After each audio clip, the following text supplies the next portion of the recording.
Ciao tifosi del Napoli! La nostra squadra sta sempre cercando di migliorarsi per ottenere risultati sempre migliori. Oggi abbiamo una notizia esclusiva riguardo al mercato dei trasferimenti.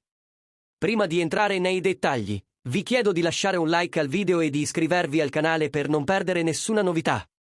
Ora andiamo dritti al punto.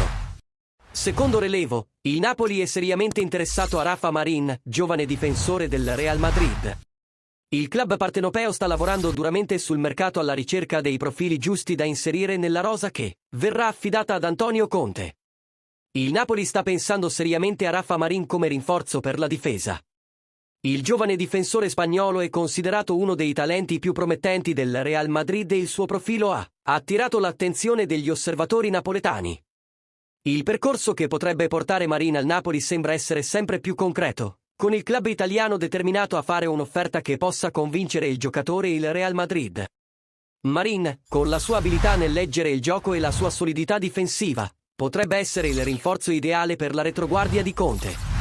La sua giovane età e il suo potenziale di crescita lo rendono un investimento interessante per il futuro del Napoli. In un contesto dove l'esperienza e la freschezza sono cruciali, Marín potrebbe trovare l'ambiente perfetto per svilupparsi ulteriormente e contribuire ai successi del club.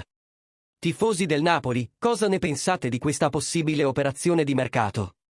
Rafa Marín è il difensore giusto per rinforzare la nostra squadra? E quanto è importante per voi vedere il club investire in giovani talenti promettenti? Lasciate le vostre opinioni nei commenti, perché sono molto importanti per la nostra comunità di tifosi. Non dimenticate di mettere un like al video, iscrivervi al canale e attivare le notifiche per restare sempre aggiornati sulle novità del nostro amato club.